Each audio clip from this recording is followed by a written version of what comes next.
a lot of skill as a big man tonight. They dumped the ball down into him. He played like a big tonight. He took some threes and missed some shots. He was 5 of 14 from the field, 0 of 4 from 3. But outside of 3 points, I thought Brook Lopez played like his height. He had to get some good rebounds offensively as well. Gary Trent Jr. with 10 points, 3 of 8 from the field, 2 of 6 from 3. DeLon Wright, nothing. I don't know. He running around doing cardio for 10 minutes. Bobby Portis. We back calling him Bobby Blackhole. 4.6 boards tonight. Defensively was bad. Offensively, again, and Bobby Portis to the point where if he's not scoring points, what are you doing?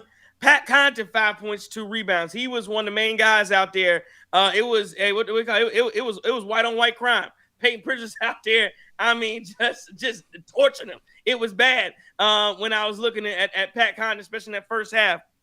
Andre Jackson Jr. got some early minutes, 4 points, and then he had some garbage time last 3 minutes of the game. If you look at the other side, Jrue Holiday with 21 points, 4 boards, 3 assists. Derek White with 13 points as well, 8 assists for him. Al Horford has some decent plays on Giannis, 10 points, 5 boards. Jason Tatum was really a non-factor tonight. 15 points, 8 boards, 4 assists, 6 of 16 from the field. Jaylen Brown, the Celtics' best player, went for 30 tonight, 36 and 4 on 10 of 19 shooting, but it was Payton Pritchard as well who absolutely cooked the Bucks with 28 points. He was 10 of 14 from the field, 8 of 12 from 3. Dominant performance from him. Xavier Tillman played as well, and then Walsh, my man. Does he have alopecia? What do he got? He got to have something. Yeah, what do you got? It's probably alopecia, yeah. Okay. I'm not. See, you laughing, Jake. I wasn't trying to make fun of him. I know he got something. Listen. Right. That's what I'm laughing at is the follow-up comment. Is that alopecia? I know that boy got something. Like, man, what's wrong with y'all? What's wrong with y'all? I'm just saying. Maybe his hair just not good. Maybe he just got bad hair.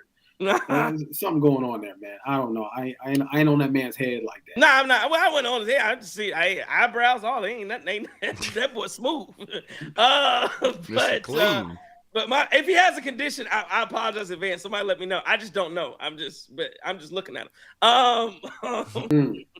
119-108. The Boston Celtics beat the Milwaukee Bucks. And yeah, just go from what I saw tonight, man. In the first half of this basketball game, I thought that the Milwaukee Bucks, I thought it was competitive. They played a real good basketball game, especially when you consider you gave up a ton of threes to Payton Pritchard. You got to be better and more connected. Again, I think there's too much help. I think there's too much overhelping from Brook Lopez. Tillman hit, I think, a 3, or at least a couple. I know Horford hit a couple just because we're overhelping and we're over pursuing. And I don't like that. Guys got to play man-up basketball and protect. Like, that's it. And then the other thing, from in the second half, things just kind of unraveled in the third quarter. And they really unraveled when Bobby Portis got into the basketball game. I mean, the Bucks, I believe they might have been up. And, I mean, it just went downhill, and then the runs just kept coming. But the stat I really look at for the Milwaukee, and I know we'll get into it later, but for the Milwaukee Bucks, I mean, they were 8 of 31 from 3 tonight, 25%, and 2 of those came in garbage time. So you hit, as you said, JT, before we got on, 6 meaningful threes tonight. That's not good enough. It's not good enough. You cannot win basketball games in the NBA, much less against the best team in the NBA, going 8 of 31 from 3, hitting 6 meaningful threes. That's not going to work. So I'll say this and I'll leave it alone. I saw a lot of commentary about Giannis, 7 turnovers. I saw a lot of commentary. He's ball hogging. I thought early in the game, especially, the screens Giannis was set, probably the best screening game he's had, maybe his entire time playing with Dame, but especially in the first 4 games of this season. I thought he screened well. I thought Dame was very aggressive. I liked all of that, but it's everything else around them boys, man. Like, that is the problem I'm seeing right now. And like I said, I saw a lot of commentary about Giannis and the turnovers, and he's not locked in. He's not doing this, whatever. But 30 from Giannis, 33 from Dame Lillard. I get he has 7 turnovers, but I'm looking at Giannis and I go like, he should not. I said this on Twitter. He should not have to play like it's Game 6 of the finals for you to get a win. Like, that's Jason Tatum had, objectively, a much worse game. 15 points on 16 shots. We'd all agree he was 1 of 8 from 3. We'd all agree Jason Tatum played a 10 times worse than Giannis if you're going star for star, right? And his team's able to win by double digits. So there's a difference in what you got going on. Like, let's not hold everybody to different standards. Giannis played a much better game than Jason Tatum, but Giannis' supporting cast outside of Damian Lillard didn't work for him. So Dame and Giannis did a great job. Brook was okay. Taurean Prince played great defense. Delon Wright, trash. Bobby Portis, trash. Pat Connaughton, trash. Ajax came in, hit a floater, and then just ran. He hit that floater and said, "Hey, that's it for me." And you're seeing JT, Chris, Justin, why Ajax can't get on the floor. And I don't even think he did a bad job. He just doesn't do anything. Like, he does not do it. He hit a floater and ran around and ran into people and fouled them. Like, I mean, that's what he did. AJ Green can't get on the floor. So I'm looking at guys, your entire bench, DeLon Wright, Bobby Portis, Pat Connaughton, if you're going 8 deep, all were bad tonight. Like, and then Taurean Prince, you only got 3 points from him. So you got nothing. You got outscored on the bench before garbage time. It was 30-11 being outscored on the bench. I don't know what the rest of the bench did when the last couple minutes of the game. But again, it's just not good enough. And I'm not blaming Giannis. I'm not blaming Dame Lillard. I don't know what you have to do coming in. Is Chris Middleton really the gel that's going to get this thing, going to get this rolling? I just tend to think that's not going to be enough. But I'll digress. I'll stop there. We got a lot to get into tonight. That's what I saw, JT. What'd you say? A lot of what the same thing that you saw. One thing that I liked about this Bucks team tonight is I felt like in that first half, they came out swinging. It was a much stronger first half than we've seen in the last few games. Now, Payton Pritchard was cooking. We saw that. I don't think anybody saw that coming. I didn't expect Tatum and Brown to go 0 for 7 from 3 in that first half and neither one of them to break double digits. Conversely, we had 4 guys break double digits with Gary Trent Jr., Dame, Giannis, and Brook. They all broke double digits in that first half. Now, our bench didn't give us much, right? Our bench combined for a grand total of 8 points in the first half, or 7 points in the – that's a problem. That's an issue. And we kind of knew this, but one thing that is so obvious, and you say this, Trey, and like people, I think they're like, oh, here he go on Bobby's head. When them shots, when Bobby's not having an impact, it is palpable. It is palpable to say the least here when Bobby's not impacting this. And it's just like, I mean, we've talked about this the last couple of shows. Depth issues. But I'll say this tonight. I feel good about Giannis and Dame because I feel like both of those guys tried to put this team on their back, and Giannis and Dame showed up and they balled out. And they weren't always dancing together. You know, one man's two-stepping in the corner, the other man's over by the tables here. But they both were doing their part. But I think there are material concerns about the supporting cast. And this bench, you've got to do something about it. Because we talk about an 8-man rotation. Let me ask y'all, after watching tonight, do you feel confident that we even really have an 8-man rotation? I mean, seriously, right? So I guess my point is that it's twofold. It's personnel, but it's also personal, right? Like in the sense of, I don't know if we have the guys, and the guys we have got to figure out something. Y'all got to do something, right? If at the minimum, we need Tito, Jackson, and Marlon. Can you be Tito? Can you be Marlon? Can you do this? Because right now, got Michael and Jermaine passing the mic back and forth, and that's just not working. It's not going to get it for the squad.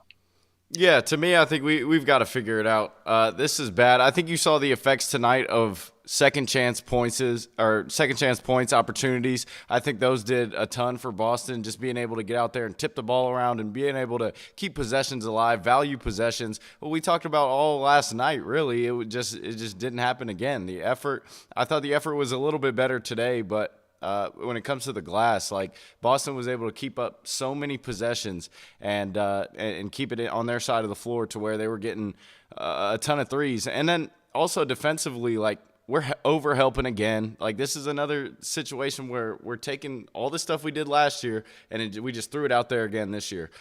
Brook over helping, open threes for Horford, open threes for Pritchard. Like this is what we can't have on the defensive side of the ball. Too many open looks for me. Tonight was just bad in general. I thought Dame and Giannis, they played well. There's still something there to me that I don't necessarily think is gelling all the way, but for them to combine for 63, I liked. Taurean Prince did well on defensively, even though he got in foul trouble. I thought he did a pretty good job. But Elsewhere, I mean, you didn't really get much, and we tried to give DeLon Wright, the opportunity to make that stuff he was talking about in media day to come to fruition, where he could guard Tatum, he could guard Brown. That didn't happen tonight at all.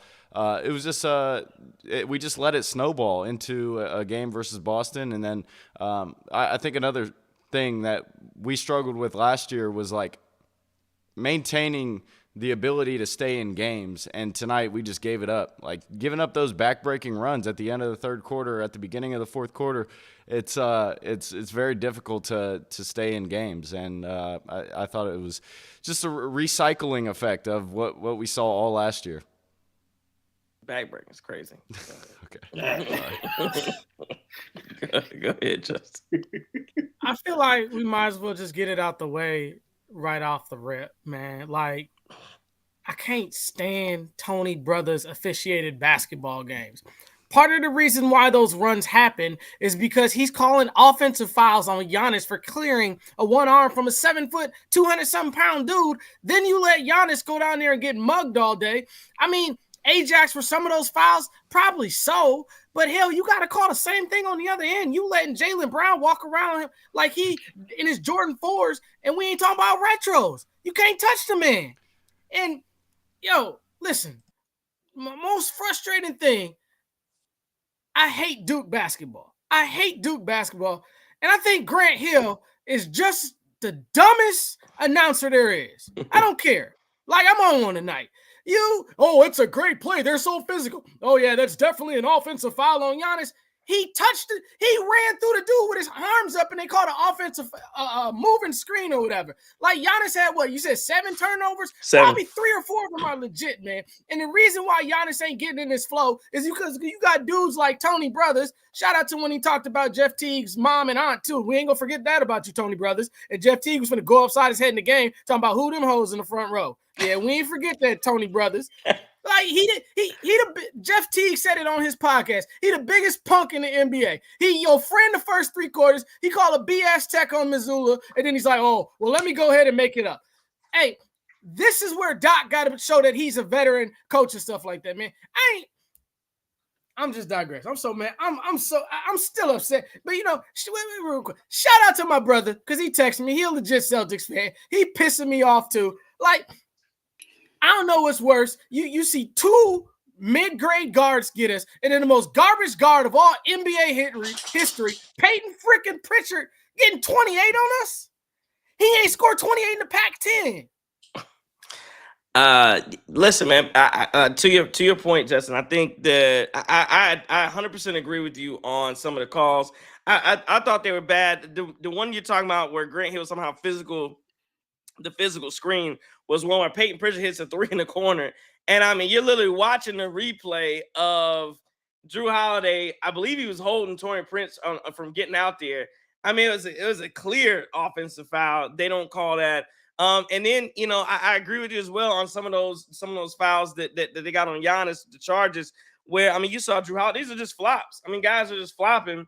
And Ian, I saw someone say on Twitter, but it's totally correct where just because Giannis is bigger than guys, I mean, 7 foot and Jrue Holiday is what, 6'3", 6'4", whatever it is. I'm sorry. Like he's just bigger. Like he's just a larger human being. And because you fall down, you gotta let guys make contact, man. It's the NBA. You gotta let them play physical. So I think some of those, I thought some of those fouls, were bad. I didn't like them. I didn't appreciate them. I will say though, with all that frustration, that's not the reason the Bucks lost. You got to make shots. Like I'm looking at this role player cast, and like I said, I'm looking at you talked about Payton Pritchard. Payton Pritchard's hitting shots. There was a moment where I believe the Bucks got it in the fourth quarter. I want to say maybe down 8, something like that.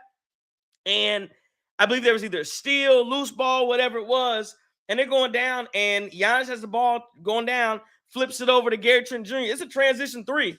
And how many times do we see Boston, whether it was Jrue Holiday, whether it was Payton Pritchard, whether it was Jaylen Brown, transition 3, big time moment. Like I said, and that's what I was talking about last night when I was talking about a veteran team knowing the moments. Like how many times that Boston hit shots?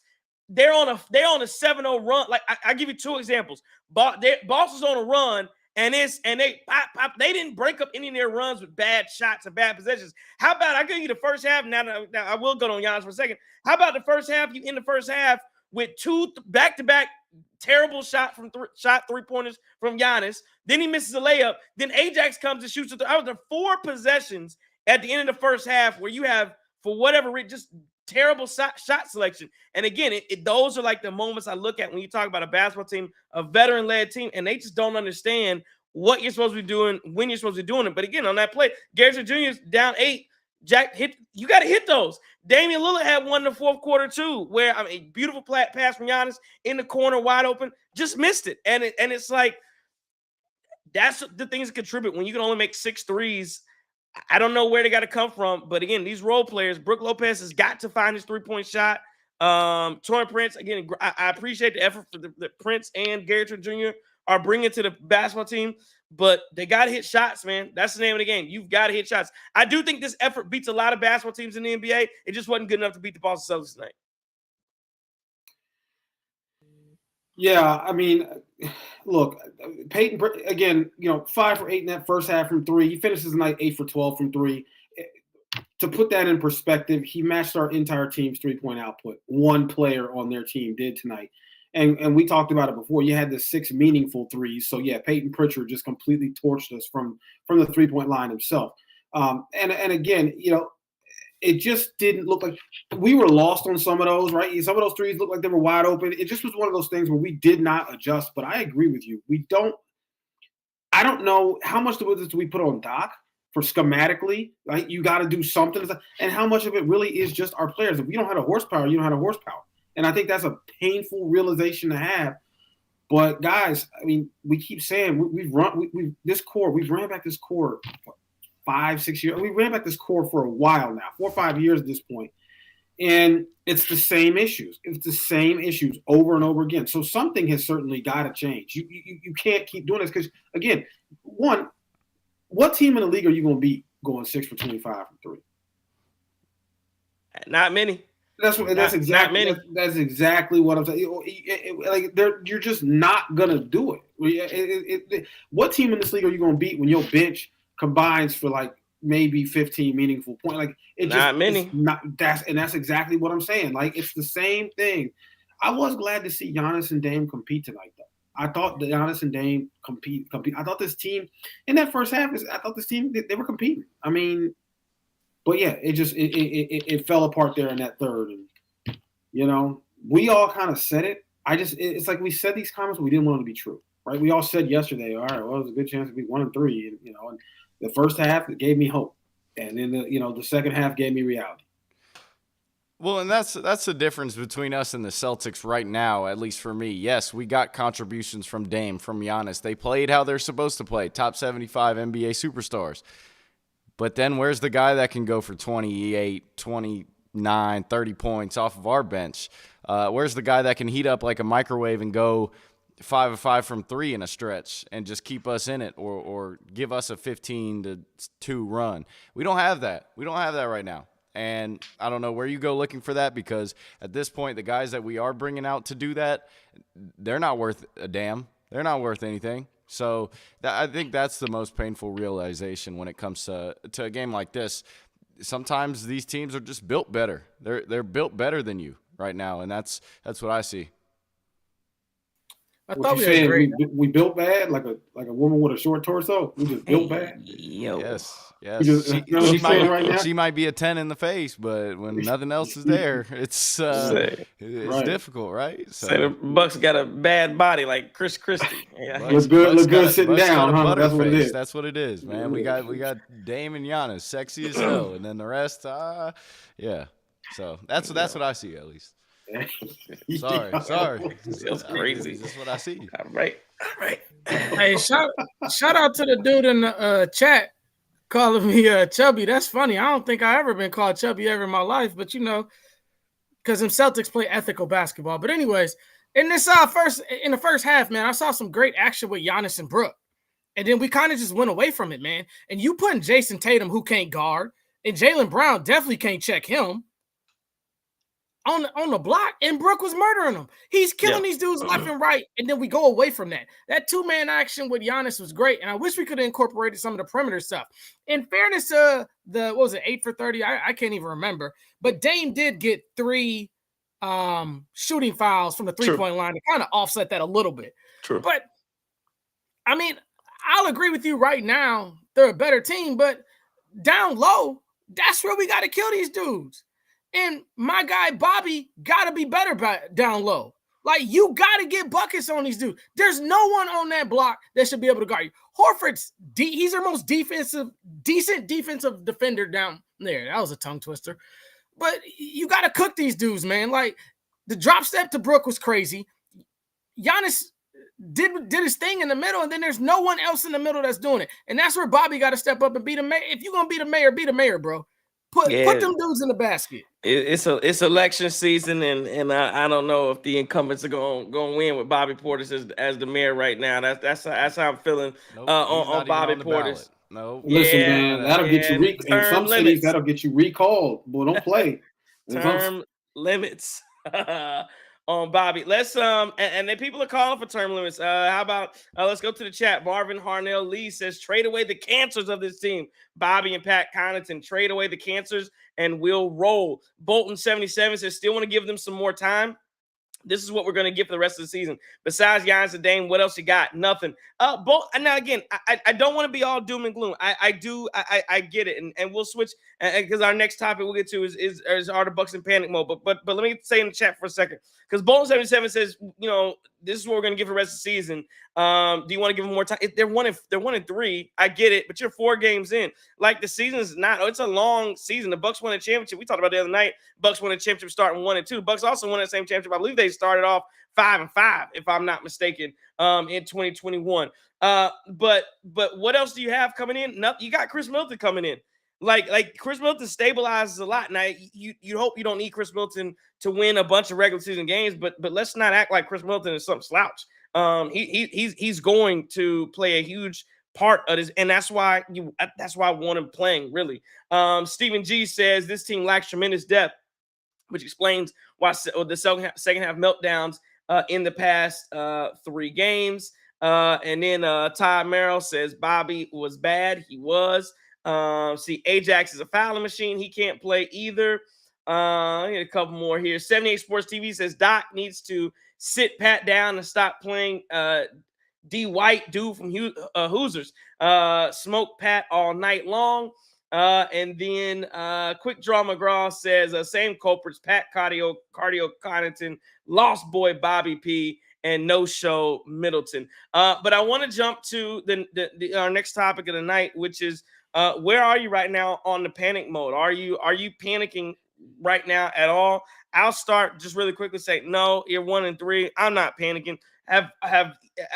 This loss was not a bad loss. Like it's bad because you're compounding it with 2 prior losses, but in and of itself, if you separate this out, this is not a bad loss. Boston Celtics is the best team in basketball. Like, they just are. They are and Justin may not want to admit it. That's the best. They've won a championship. They are the best team in basketball. They have the best roster, top to bottom. Doesn't mean they can't be beaten in a 7-game series, but they're the best team in basketball until proven otherwise. But in and of itself, no, I'm not panicking about this. You put all 3 in a vacuum, it's bad. But no, I'm not in panic mode. You don't have Chris Middleton back. If I were to give a panic meter of where I'm at right now, it's a strong 3.5. But I'm not in panic mode right now. Like I said, I thought the effort tonight, and you mentioned it too, JT, especially when you see Giannis and Dame and how well the synergy they played off each other, combined for 63. I thought the screen game went well. I thought that they pick and rolled a little bit better, just finding actions for Dame in that 2-man game. I thought it was really strong, especially in that first half. But no, I'm not going in panic mode at 1-3 to start the season, not at all. Well, to me, it's not so much about the 1-3 start as much as you've had 2 terrible losses. You've had 1 good loss. I'm not panicked, but I'm a little worried. And by little, I mean a lot, right? Because the practical reality is that in these losses, we've learned a lot about the guys we've got. We've learned a lot about the construction of our team. We've seen the flaws of our team. The issue is we saw this last year, so we're not learning anything new. we're basically confirming what we kind of already did know, is that, well, we don't really have the depth. We don't really have guys that step up here. Our role players really are, a bit more marginal. If they not clicking, we're in rough shape. So, I mean, we knew this before, but to see it be so palpable this early in the season, not great. So I am worried. And I will say this. At this point, I am open to moving a member of our. You have to be open to. Is it Bobby? I remember last year we led the first half of the season. We're like, listen, man, Bobby, it's time to go. It's time to go. Bobby had a good stretch of games in that late January, February, and we was like, okay, you know what, you good. Your key card still works. We had you on the list, but we didn't quite, we ain't cut you yet. Now, though, this team looks very flawed, and I don't think you can hide that. Yes, it's been 4 games, but, I mean, do we need to see the same thing for 10 games before we make that assessment? My guess is no, because we've known this since before the season started. Now, I wouldn't say I'm necessarily too panicked, but what's panic-worthy about this team is the fact that you don't have Chris Middleton right now, and you're going to eventually have to incorporate him into a lineup that's very inconsistent. So when these role players aren't giving you basically anything outside of Game 1 from what we've seen out of the 4 games, then it's like, all right, how are we going to make this thing go? How are we going to make this thing gel? We had this last year with Doc a lot too. Just the inconsistencies of the players, the inconsistencies of the lineups, the coaching staff, like that's a problem in itself. And then to let it tumble into next season with Chris Middleton not coming back yet, I think it's very worrisome that you may not even be able to figure this thing out once he comes back. And how are we going to incorporate a guy who's another scorer, but he's had some injury history? How are we going to implement him into a lineup that's playing inconsistent, that doesn't really give you much scoring wise? It would be nice for him to come on, and come back in and light it up. But at this point in his career, I just don't see that happening. So that's where my panic comes from. But I don't think it's something you got to be too worried about. When you really need to panic is when it starts to get into 3-8, 10-20. Like you just can't let this keep going. You have to find some wins eventually, because this 3-game losing streak is already bad in itself. No, yeah, I agree with you, Chris, and I agree with all y'all. I'm nowhere near in a panic mode, man. I think the thing is, and Brooks said it in his post-game interview last night, like, they're not executing this defense right now. And I believe, and I don't want to misspeak on Brooke, but he said that the thing was to force the guys to the sidelines, and they weren't executing on that. And you can fact check me on that because it might be a little bit off. But the fact that they're not executing on this defense, and the last team that you would want to see, and this is like nails to the chalkboard to me, but last year the Celtics were the best team in the NBA, and right now they are. And going up against that team tonight, I mean, I think we showed a lot tonight, right? We played a much better defensive game that we've played the last 2 games, in my opinion. I know things got a little bit wonky at the end of the third and fourth quarter and in between and stuff like that, but I saw a lot more effort, man. I saw guys attempting. I mean, I know Brooke was out of position in a lot of stuff, but he still had 5 blocks tonight, protected the rim, what I want him to do. And look, man, I think Middleton is a stabilizer. I don't think he's not going to come back and be the Chris Middleton when they had the All-Star game in Charlotte when he's there with Giannis, right? But we need someone to stabilize. We lost by 12, 13 tonight. Chris can kind of make that up. When those guys aren't hitting shots and stuff like that, that's a guy you can pass the ball to, and he can create a shot, and he can score in that fourth quarter. I don't need him starting again, but I need, or he can start, but I just need a bucket at times, man. And guys right now, when we're learning this offense and stuff like that, guys aren't getting buckets, man. And I understand, man, the Celtics didn't have Porzingis tonight. I don't know what that really adds to this game, because neither one of them should be able to stop Giannis. So Middleton brings a lot more to the Bucks than Porzingis brings to the Celtics fans in the chat room. Go ahead, JC. No, so let me ask y'all this question, right? Because we do have to have this conversation. He has not been there the equivalent of a full season yet. But at what point is it fair to worry about Doc? And right, like that. I think if there's anything, if we're going to say the sky's not falling with the personnel, fine. If we're going to say, well, Middleton's there, he's a stabilizer, that's another That's another one of your shooters, right? And you may switch some roles around there. You may stabilize that second team, may be able to get some things going coming off the bench, playing 30 minutes a night. Okay, fine. I'll give you that. If you want to say maybe one of these young guys can develop, maybe we can get back to seeing AJ Green earn his nickname, Derry Bird. Maybe we can get back to seeing Andre Jackson Jr. being that guy off the bench as an energy guy making plays. Fine. But at what point do we say, yeah, I'm not sure that Doc's message is A, resonating with his team, B, he's able to effectively manage this team, and C, that the game has not left Doc at this point? Because I've seen about a 10-day stretch from Doc last year after he got hired. Maybe it was close to March, where we started to say, oh, the defense looks fixed. But man, overall, I've been underwhelmed with Doc. I've really been underwhelmed with Doc. And quite honestly, I've not even really seen enough to justify the rush to hire him in the middle of the year last year. Like, guys, I'm worried that we made the wrong decision. That's kind of where I'm at this point, because I don't believe that Doc's a guy that can get us to where we want to go. Nah, you're 100% right, JT, on worrying about Doc and where your questions are, Doc. You saw Giannis last night, to piggyback off Justin saying, what Brooke talked about in the post game, but Giannis post game said that this team hasn't found their identity.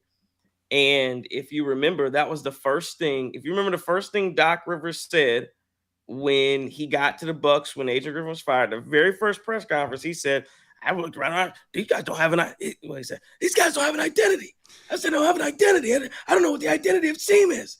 And so when that's your first line, and you're now 18-22 since that moment, and you can run with that excuse when you got to the team, but now we've full into. You've had over 40 games. You've had just about as much time with this team as Adrian Griffin had. You've had 40-some games. What was Griffin? 30, 33, and 32. You've had just about the same amount of time with this basketball team as Adrian Griffin. And team looks much worse. The record is much worse. Yeah, no. That's the question. If Giannis is still saying that the team doesn't have an identity, and 40, you said they didn't have an identity. 40 games later, Giannis last night says we still don't have an identity. We don't know what we're doing. We don't know what we. Is there a bigger indictment than that? No, and I see it. I see it watching these games too. Like, these guys have no idea what to do. Like, I feel like their game plan is terrible most of the time. They don't execute. They like we said, the effort stuff is concerning in itself versus bad teams. But when you play good teams, it's not disciplined basketball to me. Like, I see these guys for the Celtics willing to pass up the bad shot for a better shot or whatever. I see that stuff in other teams that I don't see in Milwaukee. I watch these guys on fast breaks be too selfish. I watch these guys turn the ball over when they have maybe a 2-on-1 or a 3. Like, this is all elementary school level basketball. What with this talent on this team. And I just don't think that Doc has the right plan right now, and they're not executing whatever said plan is. Maybe Doc needs to stop worrying about the Kamala Harris campaign and worry about his Bucks campaign. That's we don't want to dive into that, but just right now, you start off 1-3 in your second, really first full year with the Bucks at the helm, and you're already looking like you're on a bad track. So. It seems to me like, with the challenges this team has, from athleticism to age to lack of depth and everything else too, it seems to me like Doc is not going to be your elevator. That's just not what Doc is. Doc is not going to be the guy who's like, all right, I'm gonna earn my check here despite all the stuff that we've got. That to me is the problem, because why are you hiring? Why'd y'all go get Glenn if Glenn had 1,000 wins in this league, and y'all knew, despite the spotty playoff record, and yes, he's hanging his hat on a championship with the Celtics, but y'all went and got Glenn. Mama named him Glenn. Y'all call him Doc. But anyway, y'all went and got him, and he's not helping. There's there's very few moments where I've said, wow, look at that adjustment that Doc made. Look at this. Like, it just doesn't seem like it's clicking with Doc. And the other thing, and I agree with what you just said, Chris, is I see moments of low IQ basketball from a veteran team. These guys are way too old to just be out there, just like oh well, which way did he go, right? Well, what is this, right? Like I can't, like how ain't nobody figuring out the switch here? How ain't nobody figuring out? Hey, guys, we got 5 guys over here. They got 4. Where's the open man? Like, what is this? I just can't. I don't know, man. But I just don't think Doc is elevating this team right now. He's not earning his paycheck either. Well, so in fairness to Doc, go ahead. In fairness to Doc, though, my bad. I didn't mean to cut you off, Chris. In fairness to Doc, though, Doc has never really played with this big 3, right? Some of that playoff talk and stuff like that before. We finished last year with a hobbled Giannis. We start this year with a hobbled Chris. And we were playing with probably 50%, maybe 60% of Damian Lillard at the most. So I want to give this cat a run when we got the full 3 guys there and we're healthy and we're good to go. Because that's where we need Doc's veteran presence to take over. But, like, with Chris, man, I hate to say this, but God darn, he's right. It's elementary. You on the wing, swing it. Like, they taught us. We did, 3-on-2, 2-on-1? We did that for hours in practice. Move the ball.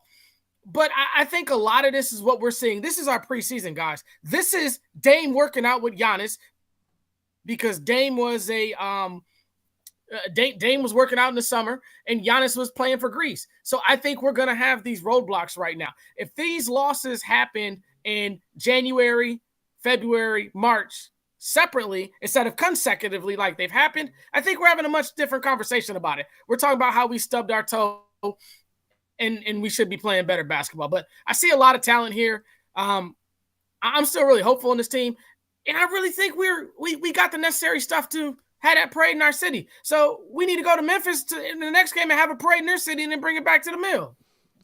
Well, and then to me, looking around the league and looking at some of these young coaches that have been hired, when you look at an OKC, when you look at Phoenix with not Phoenix, sorry, LA with JJ, and Memphis with the guy they hired, like, was Doc necessarily the best decision we could have made? I realized it was midseason, so there wasn't many options we had out there. But was he really the best option, or was it just because he had the Milwaukee connection?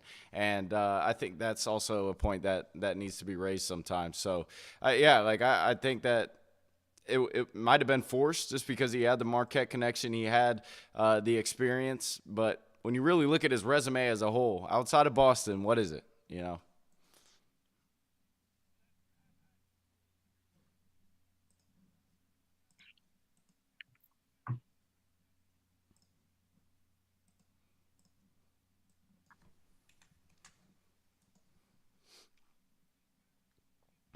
Season this year, it's not gonna happen again. So the team has to buy in. They're gonna start looking at Giannis 100% if this thing continues down this path. Because he's the one who got Adrian Griffin fired. He's the one who, the team kind of didn't want Mike Budenholzer. So they went down this path, decided to go down this path, and now you made your bed, you got to lay in it, and this team's got to buy into Doc Rivers, but Doc's got to get this thing under control and rolling. Let me tell you this. I think it's a perfect time to talk, since we're talking about Doc Rivers, and we're drowning out our sorrow. So hopefully you were at Curly's Waterfront Sports Bar and Grill, sponsor of the show, because during all televised Milwaukee Bucks games, they have $3 bottles and pints. Get yourself down to Curly's Waterfront Sports Bar and Grill in Lakeview Boulevard, Milwaukee, Wisconsin. And guess what? You know what else you could do, JT? Trivia. They got trivia night coming up. I'll tell you that. They got trivia night coming up. Get yourself some Michelob and some trivia. Yes, sir. Enjoy yourself. Wednesday nights, every Wednesday night, every Wednesday night is bingo, B32, I-18. And on Thursday nights, they have trivia, giving away Bucks tickets, section 102, row 23, seats 1 and 2, really good seats down there at Curly's. Go ahead and do it. And since you need some trivia, I'll give you some. Does anybody know who holds the franchise record for most steals in a game? Anybody know, for the Milwaukee Bucks, who holds the franchise record for most steals in a game? Alvin Robertson. Hey, do you know how many he got? I don't know that, but you got to remember, man, I'm an 80s Bucks lifer. That's how I got the Don Nelson the other day, man. Shout out to the dude that said we really won from Milwaukee, too. That's 2 for 2 on you, homeboy. Two for two, 100%. It was Alvin Robertson had 10 steals against the Utah Jazz back in 1990. Excellent job there. That's good stuff. It's good stuff knocking that one out. But yeah, man. Let's keep. Go ahead. He was locking up John Stockton. Is what you telling me?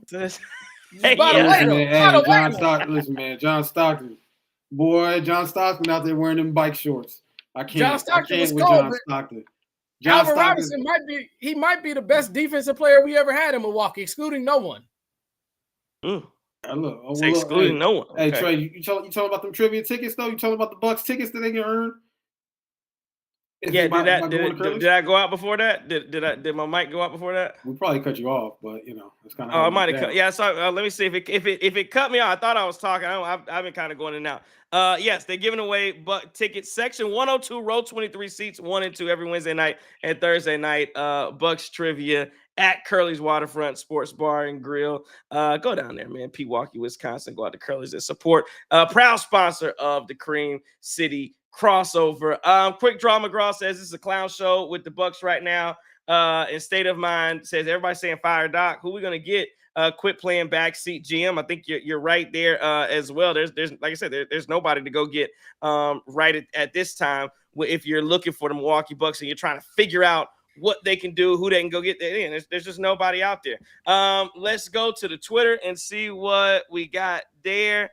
Let's see what the people are saying on Twitter. At Drew Barron just says, sometimes I wonder where this Bucks franchise would be if they just didn't panic after the 2023 postseason and kept Bud and the title core together. At Cloud Festy says, again, what does Bobby Portis do good on the team? At Millbucks 2 says, Jrue is such a better fit with Giannis and Dame. Chemistry just hasn't been there since they traded Jrue.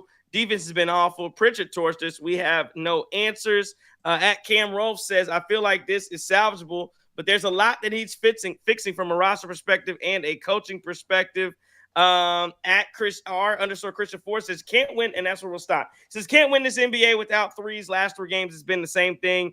You were -8 versus made threes to Chicago, -6 versus made threes to Brooklyn, and now -10 in made threes to Boston. So we'll stop there with at R_Christian Ford's point there about the 3-point shot.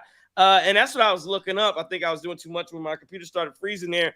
But I was looking it up, and Taurean Prince is I believe Taurean and Gary Trent Jr. are both around 37-38% from 3 for their careers. And it's like, why is that not translating so far? Is it a volume thing? Does it need to be schemed up a little bit better from Doc's perspective? Like, again, I see, and it gets just Coach RJ says Giannis play like trash. His stats the game of fools go. Again, it's just incorrect. Like, again, you're just you. I'm telling you, you are incorrect. Giannis did not play. He had 7 turnovers. That part of the game was trash. Outside of that, no, he did not play like trash. Like, what game were you watching where you go, Giannis didn't play well? Like that. That's just not a fair assessment.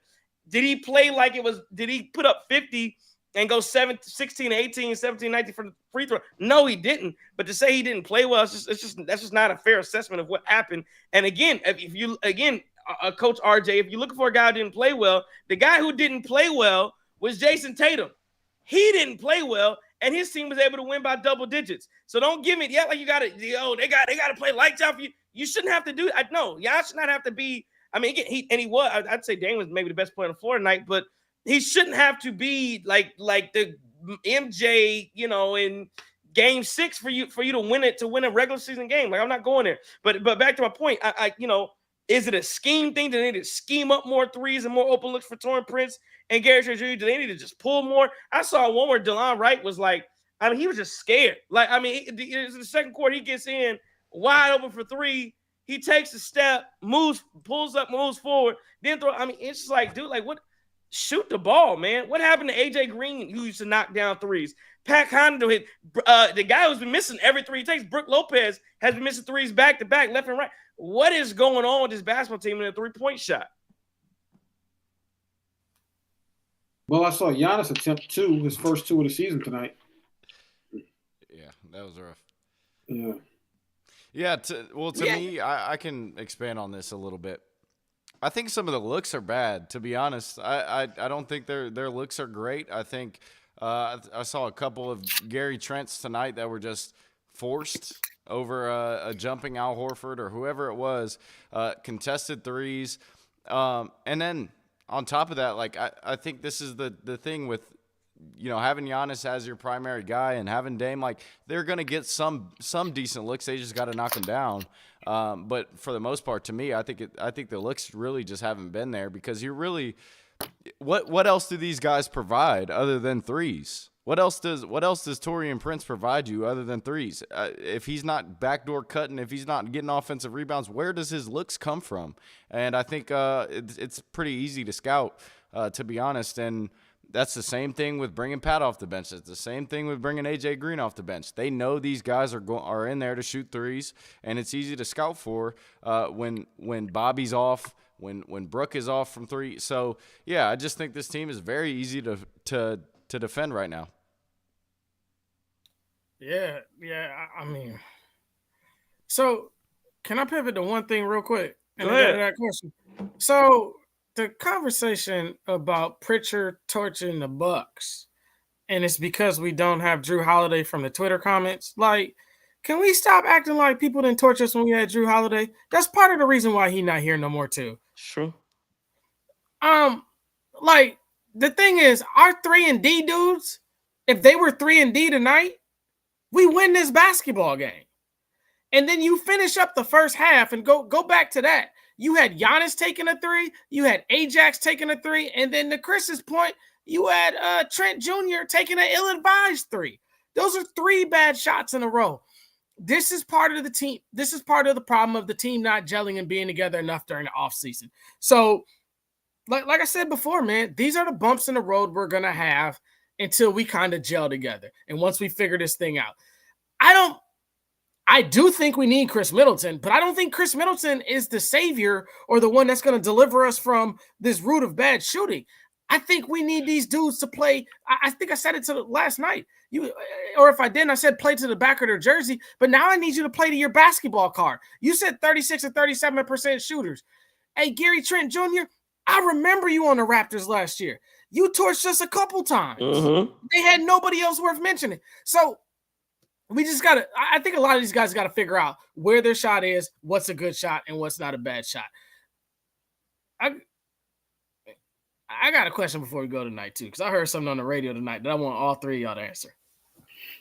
That tease? Okay. Yeah, a little bit. What's the question? Is it? Are we gonna have to pivot off the? This a look around question. We gonna do it after game balls or what? Are we giving out game balls tonight? We can do it after the game ball. Right. See, I'm trying to be a good role player with y'all brothers letting me come on this 4th spot, man. I ain't trying to just shoot and go 3 for 20 tonight. No shit. Go for it. Go for it. No, well, go ahead. What you got? Go ahead. What's the question you want to go? So, for the Bucks fans in the chat and the people from Wisconsin, this will hit home a little bit. But the comparison was made today on, I forget, it was during Sparky's show, and it is Giannis becoming the next Aaron Rodgers, Brett Favre type dude, where he's getting too much power, he's making too many decisions. And this is the cancer of the Milwaukee Bucks, and this is why we will not win going forward. Because I don't think that he has or holds the same power that an Aaron Rodgers holds. I don't think that he has as much influence as it's being made out that he does have. I think that he's spoken his mind 100%. He's done that. But I don't see that he's outside of his brother. He did make sure his brother stayed employed for a while. But no, I really don't. I just don't see it in that way. And again, he's playing.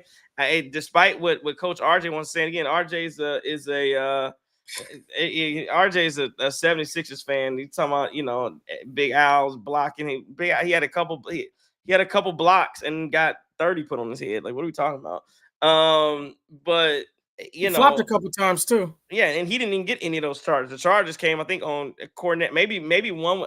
I really don't know if Al Horford was the one that got any of those charges. I know at least one was Jrue Holiday, one was Cornet. But nah, I don't think Giannis has as much influence as it gets let on that he does.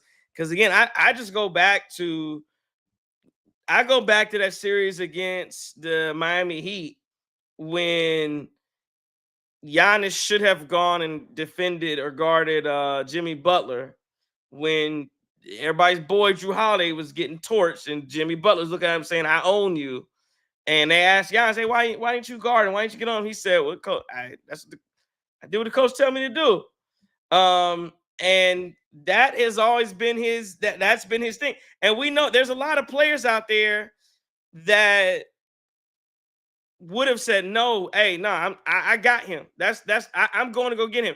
And again, whether that's some of that's in between or not, whether Giannis has to take some of that responsibility, I don't know. But I don't think Giannis is becoming some type of a cancer to the basketball team at all. His biggest flaw in the last couple postseasons was the fact that he was injured and wasn't there. Like that, that's I don't see it like that. And again, I look at it, I see the same thing that he saw. Like Jrue Holiday wasn't good enough to get the job done. Like again, it's great he can do what he does in Boston, but it's not the same team. Like it's not the same.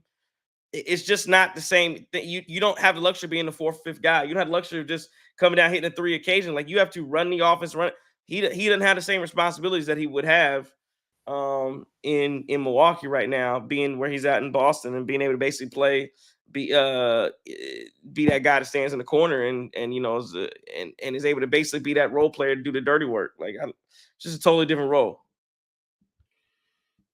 So to your point, Trey, I can't get there with Giannis and Aaron Rodgers. Giannis and Aaron Rodgers, Giannis and Brett Favre, right? Because you could argue that both of those guys were, to an extent, kind of underachievers. So they should have had more rings. They had all this autonomy. But I do think that the difference between Giannis and Aaron Rodgers, especially, is I don't think Giannis really struggles. Giannis hasn't reached a point in his career where he struggles with accountability. It doesn't really. I don't get that. I don't get that vibe from him. Whereas with Rodgers, it got to a point, especially towards the end, where it's these guys' fault. These guys, everybody needs to do that. You know what I mean? Like, and I think Giannis still at this point now. Whether you think he's becoming a little bit more Hollywood, whether you think he's slowly becoming a diva, and possibly so, right? This is the natural life cycle of a basketball player. They hit this peak, you get that All NBA team X amount of times, and all of a sudden that ego takes over, right? But having said that, I don't think that Giannis shirks blame. I don't think that he points the finger at everybody else, at least not publicly that I've seen. But again, I haven't watched every Giannis interview. I haven't seen everything else, but I do think that he's still like, no, this is my responsibility, at least publicly. So that's a key distinction between Giannis and I think Favre and Rodgers that we as Bucks fans can make. I don't know. From what I've heard and from what you have told me, Trey, from your source, I think, hey, he's doing a lot. I mean, maybe you get that luxury when you are a Finals MVP and you brought back the first championship in 60. But look, having guys drafted because you got the same agent, talking about what's his name, Georgios, not Carl, whatever that guy's name was. Yeah. Having guys drafted like that you really didn't need to waste a second round pick on.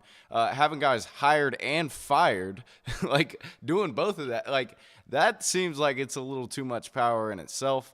Kalite Zakis, that was his name. But that's that. Yeah, I mean, it is what it is. When you get that championship and Finals MVP, maybe you get that luxury. But to me, he does have some power within this organization, and whether that's good or bad, from since I've been hearing about it, I mean, I think it's bad so far. Yeah. Go ahead. I just say my quick opinion about it, man. I was born in '82, St. Michael's Hospital, Milwaukee, Wisconsin. In my lifetime, Giannis is the best thing that ever happened to my city, basketball-wise. I want him to remain as humble and his work ethic to remain at the highest level it possibly can. I just want to throw that question out to y'all, man, because it really had me thinking that I was driving around working this afternoon, watching my daughter in the state tournaments, a little personal privilege, state tournaments for golf out here in the Charter School Division, North Carolina. But JT said, where your Bucks at out there and be gangsters. So that's what I did. Yeah, no, I think it's a fair question, especially if this thing continues to go on, if it continues to go like it has been. But the Bucks got to figure it out. And again, when you are the best player, like you said, Justin, the best player in franchise history, those questions are going to come when the team fails, and I mean they're fair questions to ask. One Punch Man says Rodgers is still throwing players and coaches under the bus, and then Mo Cheek says, "Nah, I highly doubt Giannis has the type of power like some of those like some of those other guys." But again, it's a bad loss tonight, man. Like, I mean, I get it. You're in a position, you're on a back-to-back, but this just isn't the kind of stuff that you want to see. And who the Bucks got next? I think they play on Memphis and Cleveland. They got Memphis and Cleveland on the 31st. They got Memphis on the 31st. Another 8 p.m. Eastern, 7 Central. I think they're on the road again in Memphis. That's gonna be a tough contest. And these are the match you got to go up and you got to go win that, right? You got to go figure that out. Then you got the Cavs after that. The Cavs will be on the back-to-back that Saturday evening. So the Bucks have got to start stringing together some wins at this point. And I don't know when Chris Middleton comes back. I'm not sure, what the status is on him, but they've got to figure some things out. They've got to figure them out quickly. I think this team will be okay in the long run. But again, I'm going back to the 3-point conversation. Like, where's Bobby in the 3? Why is Bobby should be hitting 3? Like, your usual suspects, Bobby Portis, Brook Lopez, should be hitting shots, right? And well, that's because Bobby's sitting there trying to back people down and then shooting turnaround fadeaways. Like, that's the black hole Bobby we've been talking about. He's not shooting. He's not looking for threes. He's looking to ISO ball. Like, that's the thing. So yeah, and the isolations are bad. And so again, is that a reflection on coaching? Is that a reflection on players doing their thing? I'm not sure. I saw tonight something. I saw Giannis miss a free throw, and Payton Pritchard got a layup in transition back on the back end of it. Like, again, I do think the effort tonight. I want to be clear. I think the effort tonight was much better than it was in the past, before the Philly games, so the previous 2 games before that.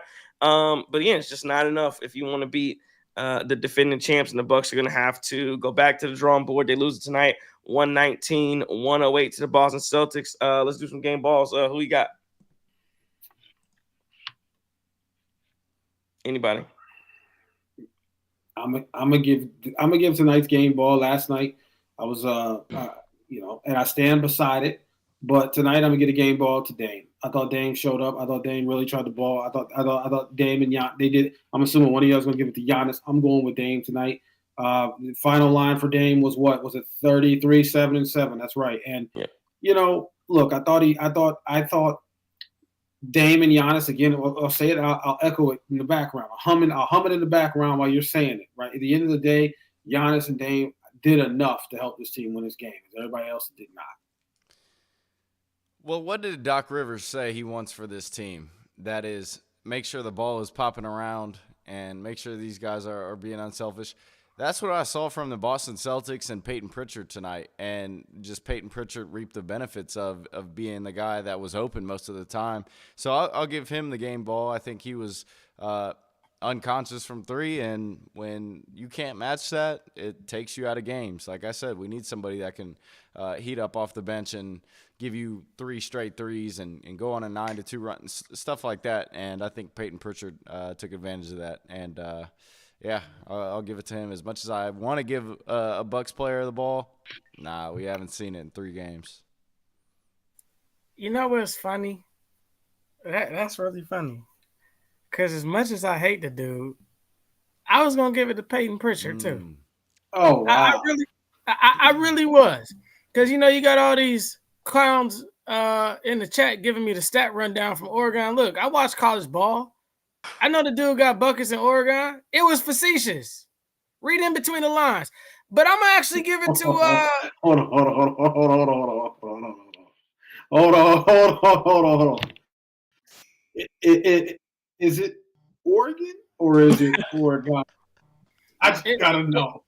It's both. BUF, both. Hey, look. All right, look. I just gotta clarify, right? I hear things like when Trey said groin. I was like, wait, what? Again, Carolina's a long way from Oregon, so I understand that. But I'm just saying. This Milwaukee first, bro.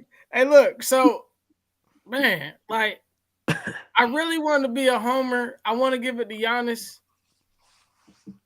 I want to give it to Tony Brothers, but I think I gotta go with dog. I hate to do this too, man. I gotta go with Jrue Holiday, man. Like outside of the fact of him being the 2024-25 Intercontinental Champion of the Boston Celtics with the great Bob Backlund takedown of Taurean Prince, I thought that Backlund throwing it back, wrestling. Bob Backlund was trash. As a wrestler, he was so weak. Just like low key. Ric Flair was weak to that little figure 4 leg lock. Nah, Ric Flair was like that. Ric Flair was Flair. You could never say Ric Flair's weak in front of a North Carolina native. Ric Flair's like that. Ric Flair's like that. Listen, I like Rick. I like Rick. I like Rick's personality. Rick was that dude, but his finishing move was. But Bob Backlund was the double crossface chicken wing. Yeah. Bob Backlund, nah, bruh. Hey. So I gotta go Jrue though, because I did feel like Jrue made a lot of timely plays, man. And if Jrue didn't, and he back to Trey, he played his role well for the Celtics tonight. He made timely plays. He's bought into this flopping culture of the Boston Celtics, and he had a couple timely flops on Giannis driving to the buckets and stuff like that, though. Hey, one last thing. I know I'm one last thing, like my boy Johnny on the baseball post-game shows, but it's funny how when he's going against a big bald head dude with the clip-on beard for the Celtics. What's that dude named Tillman? Mm-hmm. Yep. He can push that dude out the way and it's no offensive foul. Oh, but you get Jrue down there trying to guard out his position and it's an offensive foul. Well, Jrue fell. Jrue, yeah, you got to flop. Tillman, to his credit, didn't flop. Tillman stayed upright and tried to play real basketball. So I'm gonna give it to Jrue, man. I saw a lot of stuff for him, but I do not like. I'm so appreciative for Jrue, not just what he did on the court, but off the court in the city of Milwaukee. He's done that in Philadelphia, New Orleans, and Los Angeles, where he's originally from, and I'm sure he's doing it in Boston. But I'm not gonna lie to you, I don't really miss him. I don't either, because I just don't think that he I don't think that he helps this team do what it needs to do. So that I guess that I don't miss him in that regard. I definitely don't miss the last time I saw him when he was giving up buckets to Jimmy Butler. I don't miss that at all. Game ball for me though is gonna go to, again, you got to win to get in. Game ball, you gave it to Jrue Holiday. Chris gave it to Payton Pritchard. I'll go Jaylen Brown, 30.6 boards, 4 assists. I mean, they just got guys scoring from all over the place. He had 4 turnovers tonight, but I thought Jaylen Brown was a stabilizer force, especially when Jason Tatum didn't play well and Payton Pritchard had a great first half. Second half was not as impressive. I thought that Jaylen Brown really stabilized things, and he just did he did a great job for the Boston Celtics tonight. He's their best player. A couple more comments before we get to the look around. At Notions of Nick says, got to capitalize, a lot of wasted opportunities. 24-9 can't help you win against top Eastern Conference team. Less Giannis, more Dame when we're down late in the game, especially against teams like Boston. Ball movement, Giannis triple team equals somebody's open. He also asked, why are we sinking on defense against the Celtics? At Ridiculous says, if and when Chris gets back, I think the lines are going to look a lot more smooth. We can only hope that it doesn't mean a third person to play ISO ball in terms. Brooklyn couldn't make it work, and they had 3 of the greats at ISO. That is true. At Datman RJ says, I think Dame and Giannis played well enough to win tonight. Besides the obvious Bobby and Pat catastrophe, I've noticed that Doc runs basically 3 plays on offense. Dame a pick and roll, Giannis and Dame ISO, or Giannis Dame post up. That's it every single time. So Datman RJ, I don't know if that's exactly what it is, but there's pretty decent assessments on that's definitely. I don't think Datman's wrong that those are like your main plays. I mentioned it during the game, like because I do get what some people say when they talk about the synergy between Dame and Giannis. There is some pick and roll action to it. There is some screens that they work on for each other. But a lot of it is like your turn, my turn. And, Dame going downhill, Giannis downhill. They pass each other in transition. But it really does feel like a lot more of that versus they're just playing off each other all of the time. Couple more. Brat Tat says this is not going to end well this season. I could see them being an 8th or 7th seed. Lack of depth, no young guys that are any good is a major issue. And then I'll just do one. I'll do 2 more. Where's Walter says I seriously question our front office evaluation on role/bench players. Play they might be a good fit in Doc's scheme, but are they a good matchup versus top teams in the East in order to contend for a title? And then at @stretch_Daily says Doc is a Nepo baby that only continues to be employed due to the impact of Austin Rivers High School mixtape. Okay. I heard that one before. That's good. Tim Simpson in the chat says, crazy how bitter Bucks fans are towards Jrue. Anybody? I'm not bitter. I'm not bitter. Jrue, I appreciate him helping win a championship. No, nobody's bitter at all. We thank you for providing the service. Your services are no longer needed. Like ain't nothing wrong with that. Like he just again, I asked everybody who's like has this thing about Jrue Holiday. What happened the last time you saw him in a Bucks uniform? Like I didn't make it up. Barbecue chicken. Jimmy Butler was telling you I own you. Like that's just what the reality what happened.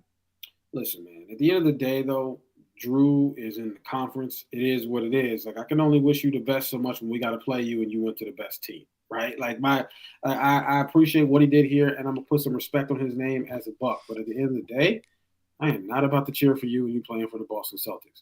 It is what it is here, right? I don't wish any ill will in this man. I don't know the man personally here, but at this point, you're competition. Well, you should be competition if we can play to that level.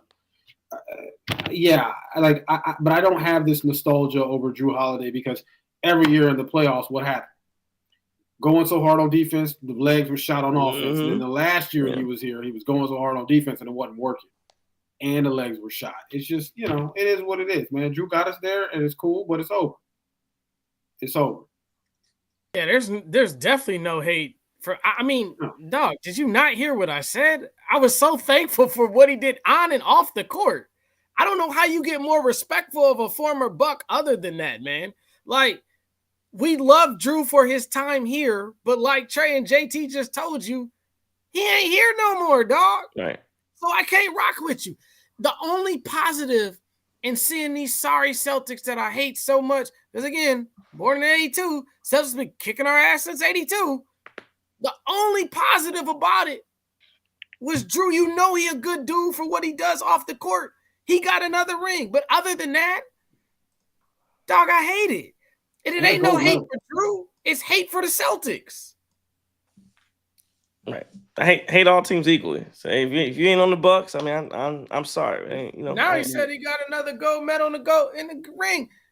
Nah, you missing the point, bro. You completely off here. Well, that's Greg says Drew's got a gold medal and another. All right, good rest. He went to stacked teams and got himself a gold medal and another ring. Joel Embiid got a gold medal too. Good for him. King says Chris is not going to help. Well, he does. King of Kings says Chris is not going to help the team. I disagree. No, I disagree with that. I think Chris is going to help the team. Again, and now the question is, will Chris change it? Will he help the team? I think unquestionably he's going to help the team. The question is he going to get this team to the heights that they want to ascend to? That's a fair question. As to whether they're there yet or whether they need some help. Pat Connaughton, Robin Portis. I don't know. That I really don't know. It all remains. All remains to be seen. Bucks loses tonight, 119-108 over against the Boston Celtics. Let's do a look around. Let's see. Who is that? Professor Edward T. McCann said Jrue needed an increased role. Well, then that's counterintuitive to everything we talked about because Jrue Holiday now is in a decreased role. Mm-hmm. He's playing better now in Boston in a decreased role. So I don't know how that again. Now we're arguing on, well, at least from the chat, we're talking on both sides here about what we think Jrue needs, and I think that's the correct assessment. He needed a decreased role, which is what he has now in Boston, and I think that's working much better for him. But going around the league, Kings are up right now, halftime 51-43 over the Trailblazers. Suns are up by 2 over the Lakers. The Pacers, talk about another team starting off 1-3. The Indiana Pacers 119-115 loss to the Orlando Magic. Let me check on our boy. Let me see what Halliburton did right here. Halliburton 19, 9, and 10. So he almost put up a triple-double, but not good enough. They don't get a win tonight over the Atlanta. Oh, that was a game your boy Paolo put up 50 points tonight. Banchero put up 50 points, 13 rebounds, 9 assists, almost a 50-point triple-double from Paolo Banchero. That's a real nice job from him out in Orlando. Nuggets beat the Raptors 127-125 in overtime. They're 1-2. Your boy Russell Westbrook is on the struggle bus over there. He did put up 9 points tonight. Cavaliers are 4-0, 110-104. They beat the New York Knicks. The Heat win 126-98 over the Pistons. Wizards beat the Hawks. Rockets beat the Spurs. Bulls beat the Grizzlies. And the Dallas Mavericks a 110-102 victory over the Utah Jazz. Let's look around. The Steelers and Giants are still on right now. I think Giants gonna lose that game, but It's a good just prediction. what'd you say? That's a great prediction. Yeah. The Giants trying to think yeah, they're one of the worst yeah. teams in all sports. Yeah, I don't think they're gonna get it done. Let's see. I did want to talk about, just since we're on topic, looking around things. Chris brought it up earlier already. Doc Rivers, and we, this is what, the reality of where we are. As you know, we're about a week out from people going and voting and going to the polls. And this is the Bucks. Did you see Doc Rivers in a 30-second ad for Kamala Harris? It was a real kind of goofy ad. But he wasn't an ad for Kamala doing that. You saw last night. That was Nick Bosa, right? It was Joey Bosa or Nick Bosa? Nick. That was Nick. All right, it was Nick Bosa last night, Sunday Night Football. Well, and then I think there was also somebody asked him about it in the press conference, maybe pregame or postgame last night. Postgame, he no comment basically. Yeah. Doc. Yeah, he basically no comment. Well, Doc talked about the Trump rally in New York City too. Oh well, So, Doc. yeah, Yeah, it's a you lot. talking about There's a Doc? lot going on, Yeah, yeah. Doc. Yeah, Doc was asked about I didn't hear I didn't hear Doc's comments about the Trump New York City rally. But Nick Bosa went had the MAGA hat on in the crash. I think he crashed. Whose interview was it? Was it McCaffrey, Purdy, and McCaffrey? No, Purdy. Kittle and Purdy. Kittle and Purdy. He crashed it. Had his MAGA hat on, ran back. Then I think he no commented after the fact. And yes, I mean, you're starting to, this kind of stuff is gonna continue to go as we're a week out from this. I'll just say this, man, because it's funny because I saw Ted Davis, who used to be the voice of the Bucks, and his tweet after quote tweeting the Doc Rivers thing was, I can't believe that you'd alienate 50% of your fan base, as Michael Jordan said, Republicans buy shoes too. Again, I say this, I don't mind whatever guys want to do, whatever you want to do on either side. I don't mind it. Like, again, as JT we always talk about, you have to be willing to understand whatever the consequences that come from it, they may come from it. But number one, Doc Rivers doesn't own the Milwaukee Bucks. So he's not alienating any part of the fan base. Those are his opinions, his views. He also don't sell shoes, to my knowledge. So I mean, he's just a head coach of the NBA. That's what he wants to do. That's what he wants to do. Nick Bosa, same thing. Nick Bosa wants to go out and throw the mag at all. Harrison Butker, all for it. Guys want to go out and Chris Middleton want to go to a rally. Again, this is your time to do that. And I think the athletes. I'm just not gonna be on either one of these sides where you're telling people you can't, because what it ends up being, like I said, there's a shut up and dribble crowd that when LeBron, tell LeBron James, hey, you don't need to say anything, you can't do anything. But then they like when look at that proud patriot. And then it's the same thing on the other side where it's like, you don't want, I can't support. Hey, can you believe Harrison Butker said this about that? And then, look at Doc Rivers. Ooh, man, I love Doc Rivers. So again, you have to be okay with either one of those sides doing whatever they want to do in this type of a season. I don't have a problem with it. Now, again, I will say this. I do think, there goes Daniel Jones, knew he was going to throw an interception there. So game over. No. But I knew that, what I would say was, I do think this is different, though, than because people try to compare it because it was the 49ers comparing it to Colin Kaepernick. and saying, well, look what Colin Kaepernick got blackballed. It's a little bit different. Nick Bosa doing a post-game interview versus doing it in the middle of it's a little bit different. Now, whether Colin Kaepernick should have been blackballed for it, no, it was wrong. But we got to understand the moments were definitely different in what those two gentlemen did. But I guess I remiss. I say all that to say I don't mind. If you want to do whatever you want to do it. I don't have a problem with any of it, and make your voices heard. And now again, if you get consequences for it, that is what it is. Like I just want to make sure you're not losing your free speech because that you were able to do that. Doc Rivers was able to do what he wanted to do. Nick Bosa was able to do what he wanted to do. Nobody's in jail. Nobody's faced political persecution for it. So that this whole notion that there's people are being censored. No, you're not. You're able to do what you want to do. That's the definition of being able to do a free speech. So they're able to do it, and that's everybody's right. Do what you want to do, and you can't just because you don't agree with a certain message. You can agree and disagree, but everybody's entitled to their own opinion, and everybody certainly is. That's kind of where I'm at with it. And and as I said, we're going to see more of it as the week leads up, and maybe even after as well. Well, so here's the thing, though. You can't run from it. This is my thing. If you're Nick Bosa, now look. Nick Bosa and Colin Kaepernick, not the same situation. But Nick Bosa did interrupt an interview post-game on the field between two players to show everybody that MAGA hat and draw attention to it, right?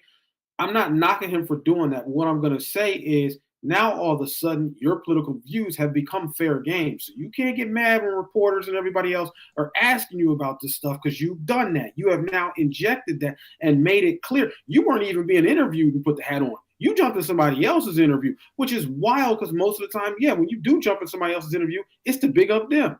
99% of the time, it's like, oh, yeah, my guy played great. Yeah. And they come in and they rah-rah that guy. Nick Bosa jumped in that interview to show that hat, which, look, that's fine. I'm not going to knock him. That's his choice. But you did make that loud and clear where you stand. So if reporters ask you, now you got to answer. Now you got to respond, right? Here's the same thing with Doc.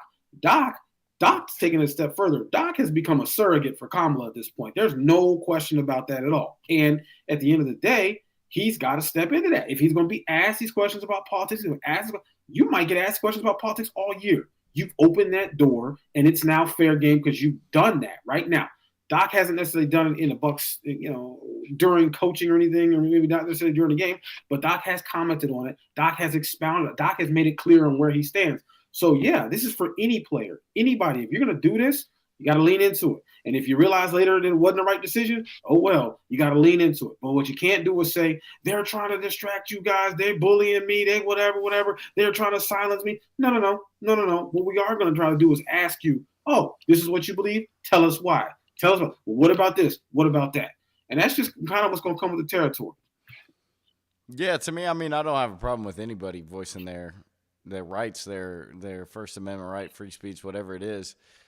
But when you're 1-3 and you drawing up game plans for the Kamala campaign instead of the damn Milwaukee Bucks, and you lose into the Chicago Bulls, and you lose into the Brooklyn Nets, and you lose into the Boston Celtics now, then it's like, all right, man, like, can we scale back and focus on the task at hand? For me, that's what I think about it. I don't really have a problem with anybody doing anything. Support who you want to support. Kind of in the middle here. I don't really give a damn. But when you're 1-3, there's going to be some memes and some things said about you when you start to lean in that role more so than it seems like you're leaning into your own team that you're responsible for. So it's true. I think the most important thing with all of this is make sure that you get out and vote, no matter which side of the aisle you stand on. I grew up in the state of Wisconsin, which is a battleground state, transitioned to undergrad, live in the state of North Carolina, another battleground state, right? But to say that Doc is alienating half of the Bucks fans is just absolutely ludicrous. When you think about our original owners may have been in Hillary Rodham Clinton's cabinet had she had been elected at the time, right? Right. And I'm not going to say I like Brett Favre any less because he's going and supporting Trump at a rally in Wisconsin. Like, your political beliefs are great. And they're what there are for you and your household. And my household may not fit the other three of you brothers, but it doesn't make us any less Bucks fans, any less Brodies or anything else like that. So go out, support who you want to support, do it well. keep it clean, and just don't hate the next man that has a different opinion from you, because this is what this country's all about, man. Like, Trey went to a different HBCU, and that's okay. Because had I played golf for Hampton, I may say I went to the real HU and he went to the fake HU. But I didn't. I played for St. Aug, so I don't have a dog in that fight. But I'm just saying, hey, man, we got to learn to love each other's differences, man. Just like, you know, even though we had to send homeboy up to Green Bay, send him on and packing, that, you know, Brody that called me the fat guy because I hated on Payton Pritchard, I'm going to hate that dude. I'm going to hate the Chicago Bulls, too, because I'm from Milwaukee. I'm going to hate certain teams, but it don't mean you got to hate the dude next to you, man, or the system next to you. So just love all y'all people, man. Get out there and vote. Support who you want to support. And regardless of the fact, once Doc is 15 games over 500, JT ain't going to be talking about firing him no more. Chris King going to be trying to get his Marquette throwback jersey to wear after we go beat them Dayton Flyers. So we up, dog. Go ahead, JT. You know, Go ahead. I'm gonna let you I was just gonna say it. Very well said. I thought there from Justin and JT. To your point, I agree with you where you say same thing for Doc. You open yourself up to questions, so you can't. I don't like the whole you can't run and hide after you go do it. Like, if you want to do it, make a statement. Make your statement. Don't then try to jump back from it and act like you didn't do it. You did it. Again, this is fine. So you just make sure you answer those questions and you face the music. That's all I'll say on that. But again, I thought Justin, I thought you wrapped that up well. About don't hate anybody and like I said, keep it clean and do what you do. What I will say about Doc's thing though is, like y'all have said, you 1-3, right? If that turned into 3-8, that turned into 4-12, that turned into 6-15, right? Somebody does have to ask this question of looking at what you've seen with this Bucks team, looking at, on-court product and some of the lapses and everything else. Somebody also does have to ask the question, is the coach focused? Are these guys just not focused? Do they got just too much stuff going on here as well as that? And I think it's maybe a minor concern at this point, but I can see people starting to ask, what's up with Doc? Hey, man, what we doing? We cutting videos. We're doing this, and this. How you gonna tell these dudes to focus on locking in, and you not locked in? You doing side quests. You are auditioning for a cabinet position. You were in it. I mean, you get what I'm saying. You trying to be an ambassador or one of these programs. Like, that's what I'm saying. Like, I don't know. I just think that when you do that, when you open yourself up and you put yourself in that arena, I think a lot of athletes have no idea what they're getting into. They have no idea the type of questions they're going to ask. They have no clue the type of media is going to be reaching out to them. None. And especially in something so polarizing as this election between these two candidates as well, I just hope they're ready for it. Yeah. One last thing I get on that before I pivot here is Justin, did you see they did a concert for the Carolinas the other day? They did for the folks in Eastern Carolina who lost everything to Hurricane Helene. Why can't we do anything like that? And you saw all the people, and I think it's a great thing. They come together and you raise millions upon millions of dollars for folks who, unfortunately had a natural event come through, wipe everything out. Why as a society do we understand that for these moments? But we see, I said, Justin, you talk about, you see, you help your brother, your sister, and you see all these people, all the homeless people in America for whatever reason. And when the last time we had a concert for the homeless? Why can't this is a question. I just don't understand why we don't have that same type of movement. We understand it in one phase and we don't in another. I mean, that came together very quickly. I mean, they packed out. About the only thing that Bank of America Stadium can get packed out for is something like that. Because ain't nobody coming to watch the Panthers play. But I mean, they had over 80,000 people in that stadium watch the concert and donating millions of dollars for Hurricane Helene relief funds. We can't do anything like that for the homeless people. I see that, a plague in our society and communities every single day. So I just throw it out there that I see that as a problem. Other thing I wanted to get into before we jump out of here, did y'all see that? And my man was talking about it in the chat, State of Mind, says that D Wade statue they put out from. Yeah, it's so bad. Yo. That is terrible. Hey, that is, and the crazy thing about it was not only was it terrible, but Wade was a part of it. And then they had the sculptors act like almost like it was a press conference. You know how like when teams lose a playoff game and they got the team, they got to do the press conference in they sit in the booth answer. You had the sculptors sitting there trying to defend what they did. Like nobody could have done it better. I mean, that was bad. I mean, remember we saw Allen Iverson have the mini statue, and then you've seen that rivals. What's my man named Ronaldo? Ronaldinho. Who is it? Cristiano Ronaldo. That rivals his statue. That was bad, man. That's bad, man. That's bad. What I don't understand is how do you not have a QC process here where we're gonna have 10 people look at this thing before we unveil it to the public? You gotta have some sort of process in place so that you don't get out there and embarrass yourself. And my thing is that, like, literally, did Buddy just roll up with the statue 20 minutes before it's gonna be installed? 20 minutes before the press conference? Like, nobody looked at this and was like, "Yo, I don't know about this." Like, nobody, like, whose eyes were looking? Was it a surprise? Did the Heat just say, "Hey, we want to surprise us too"? Yeah, make it ready. Yeah. They want to be surprised. I don't know. They should be absolutely embarrassed though. This is a layup. How do you not honor the best player in your franchise's history, and you will sit up there and literally give him whatever that was? I mean, I feel bad for Wade because I'd be embarrassed. I would be so embarrassed right now. Side note, hey, whoever did Ed Reed statue, can they get him? That's who needs to do all the statues. Every statue. That's probably the best statue, the best Bonds bust I've ever seen. They got to fix this thing with Wade. That it's shameful. Yeah, it was bad. I mean, he looked like, I don't even know what the actor's name is, but he's like this bald black dude that plays in like one of these medieval times thing. It might be Game of Thrones, it might be one of these, but man, like it don't even look like D Wade. So how can he be satisfied with that? Like, I mean, it was a cool moment. I saw him and Zaire like do that little. They didn't say nothing, but they shook their heads at each other and they realized what kind of moment it was. But for that to be immortalized, for that to be out there forever, and it's like, damn, is that what he really looked like? Like 100 years from now, some kid's gonna be like, that looks like D Wade, right? No, that doesn't really look like him. So yeah, I mean, it's a bad job by the sculptor. Yeah, man, I thought D Wade handled it with the utmost class, man, and just, I mean, having a statue built in your honor is just such a awesome thing to have in life. Don't worry, Chris. When we build that one at Marquette, it's gonna look a lot better, man. 2003 Final Four dude. Took the city on his back. Great basketball also player. But 1-1 versus the Dayton Flyers. So hey, 500 record.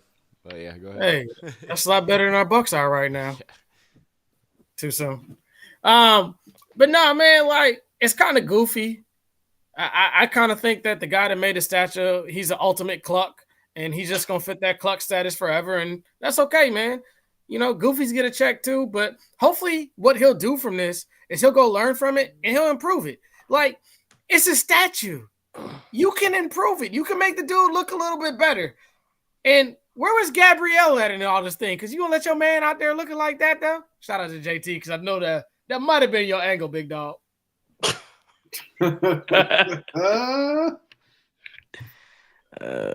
Gabriel. Well, I ain't gonna say about Gabriel. Gabriel.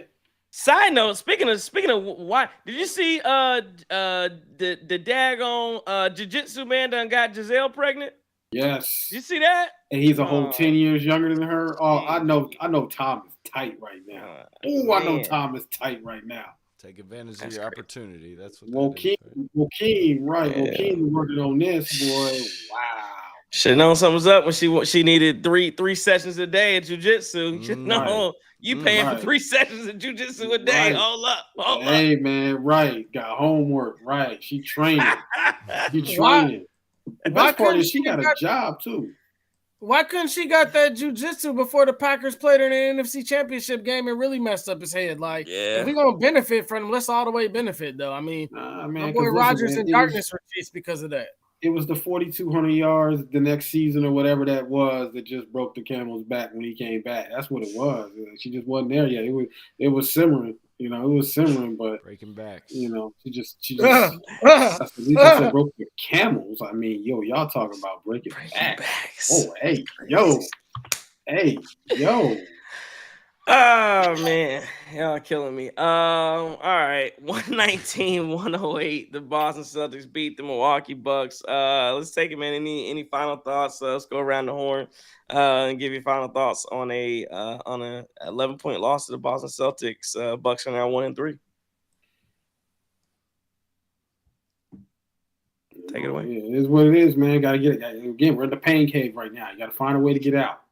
Let's get a solid win against Memphis. Let's start turning this thing around, right? We 1-2 in 2020, and that ended up being okay for us. But at this point, I don't want us to venture into uncharted territory. And got a lot of things to clean up. But sometimes a better team just wins. So let's get out there and start looking like the better team.